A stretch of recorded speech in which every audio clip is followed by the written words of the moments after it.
Hello guys, this is Shifa ma'am, your English educator on Guidely. So guys, today I have brought this video to let you people know a very short trick for the double fillers or single fillers or closest kind of questions, right?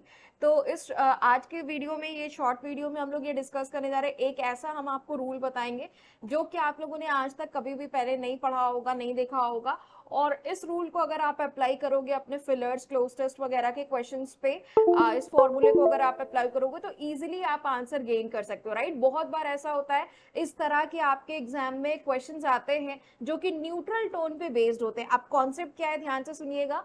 तो अब concept ये है कि हमारे exam में देखो, जैसे कि ये क्वेश्चन दिया हुआ है, न्यूट्रल टोन का क्वेश्चन है, ठीक है?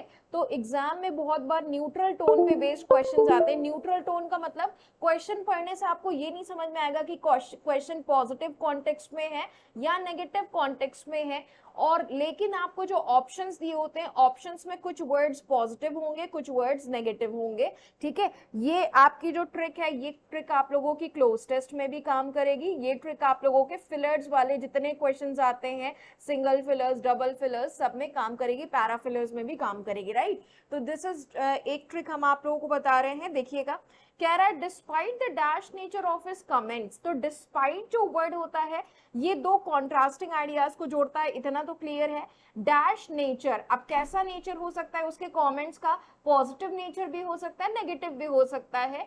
आगे कह रहा है intentions were dash and aimed at fostering a productive discussion. अब आप अगर आप ध्यान दो, प्रोडक्टिव डिस्कशन की बात कर रहा है कि उसके जो इंटेंशंस वर डैश, इंटेंशन मिसगाइडेड थे, ऑनरेबल थे या एम्बिग्यूअस थे। अब यहाँ पे पहले तो हम वर्ड्स जान लेते हैं। एब्रेसिव वर्ड का मतलब क्या होता है? एब्रेसिव वर्ड का मतलब होता है हार्श या फिर रूड इन नेचर। जो चीज नेचर में रूड हो या फिर हार्श हो, that is called abrasive. Cordial का मतलब होता है वार्म एंड फ्रेंडली, ठीक है?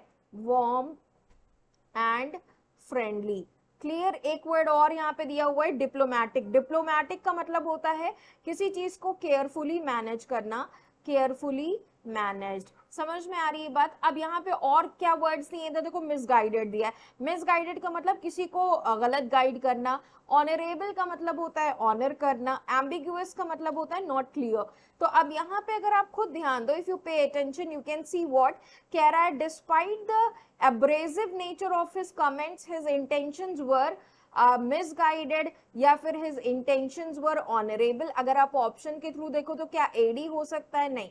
abrasive और misguided तो होगा नहीं। क्या ये हो सकता है? हो सकता है। cordial का मतलब despite the cordial nature of his comments, his intentions were misguided। क्या ऐसा करेक्ट सेंस हो सकता है? बीई का सेंस हो सकता है? नहीं। तो अब यहाँ पे अगर आप ध्यान दो तो उसका नेचर कैसा था? डैश था। इसका मतलब देखो, आगे बात प्रोडक्टिव डिस्कशन की कर रहे हैं तो आगे तो बात पॉजिटिव टोन में है। इसका मतलब intentions were dash and aimed at fostering. अब एंड के आगे का सेंस देखो पॉजिटिव है, तो आपको पता है कि एंड के साथ हमेशा क्या होता है? पैरेलल स्ट्रक्चर फॉलो करता है। अगर आगे पॉजिटिव है तो एंड के पहले भी जो वर्ड आएगा वो पॉजिटिव होना चाहिए। तो यहाँ पे मिसगाइडेड नहीं हो सकता, एम्बिग्यूअस नेगेटिव वर्ड है, ऑनरेबल ही एक पॉजिटिव वर्ड है, तो यहाँ पे ऑनरेबल मेक्स करेक्ट वर्ड जो कि एक पॉजिटिव सेंस में है।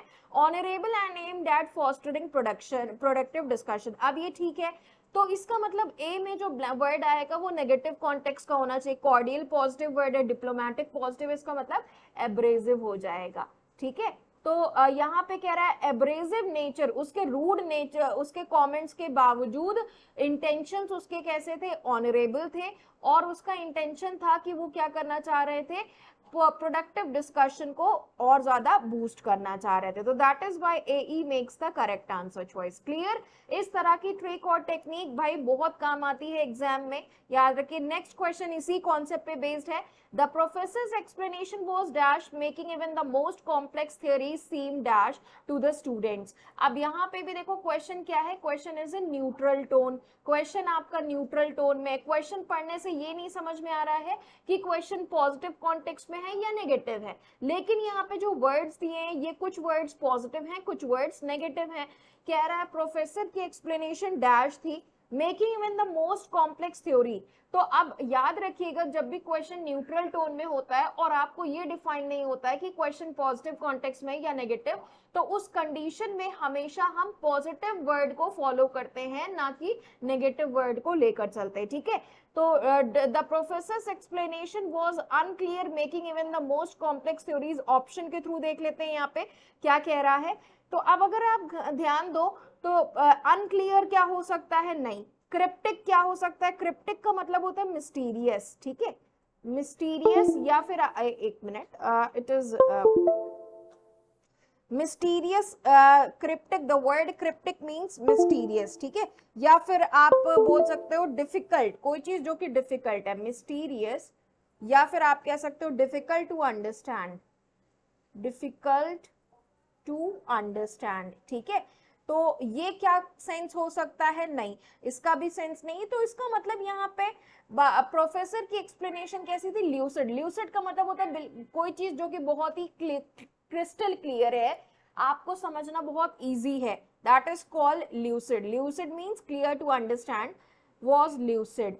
तो कह रहा है the professor explanation was lucid, professor की। तो हमेशा याद रखिएगा, देखो क्वेश्चन न्यूट्रल टोन में था, हमें ये नहीं समझ आ रहा था कि क्वेश्चन पॉजिटिव है या नेगेटिव है।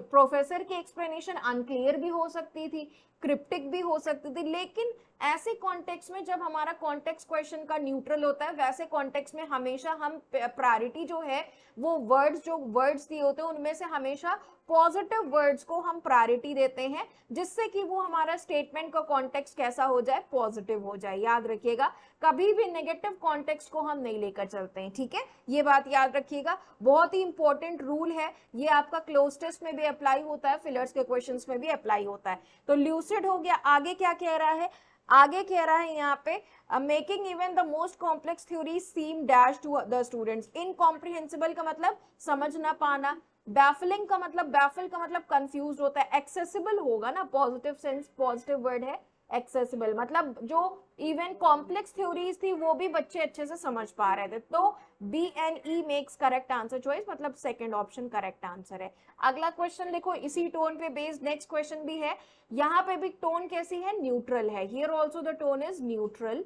क्या कह रहा है, कह रहा है the government's efforts to promote financial inclusion aim to provide dash access, limited access, restricted या इक्वल। तो याद रखिएगा, हमेशा हम जब न्यूट्रल टोन होती है, एक्सेस कैसा हो सकता है, एक्सेस लिमिटेड भी हो सकता है, रेस्ट्रिक्टेड भी हो सकता है, इक्वल भी हो सकता है, लेकिन हमेशा न्यूट्रल कॉन्टेक्स्ट में जब बात हो रही होती है तो वहां पे जब हमें चूज करने की बात आती है तो हम हमेशा पॉजिटिव सेंस को क्या करते हैं, प्रेफरेंस देते हैं, ठीक है। अब यहाँ पे पॉजिटिव सेंस का मतलब क्या हो गया, लिमिटेड नहीं होगा, नेगेटिव कॉन्टेक्स्ट है, रेस्ट्रिक्टेड नेगेटिव वर्ड है, तो इक्वल होगा, equal is the positive context here, equal access to the banking services and ensure that even the dash section, affluent section नहीं होगा, एलिट का मतलब जो बहुत ज्यादा समृद्ध होते हैं, एफ्लुएंट का भी वही मतलब है, इवन द मार्जिनलाइज सेक्शन जो हमारी सोसाइटी का है उसको भी हम फॉर्मल फाइनेंशियल सिस्टम में इंक्लूड करें, तो ये एक पॉजिटिव अच्छी बात है।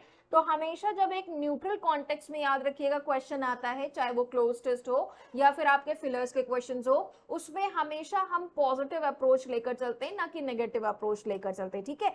तो मार्जिनलाइज्ड, और ऐसे क्वेश्चंस में आप 19-20 का फर्क होता है और आप नेगेटिव मार्किंग में जाते हैं, ऐसे क्वेश्चंस में बहुत डाउट होता है। तो याद रखिएगा कि हमेशा आप पॉजिटिव अप्रोच को फॉलो करोगे न्यूट्रल कॉन्टेक्स्ट में, ठीक है। तो ये थी आज के लिए टिप मेरी, आई होप आप लोगों को पसंद आई है। ऐसी कुछ और अच्छी और इंटरेस्टिंग कॉन्सेप्ट जानने के लिए जुड़े रहिए मेरे साथ डेली 7 PM सेशन में गाइडली यूट्यूब चैनल पे, Monday to Saturday every day. Do not forget to join. और अभी प्रेजेंट में हम लोग आरआरबी पीओ और आरआरबी क्लर्क मेंस के लिए तैयारी कर रहे हैं, ठीक है। तो मिलते हैं गाइस क्लास में, till then stay safe, take care.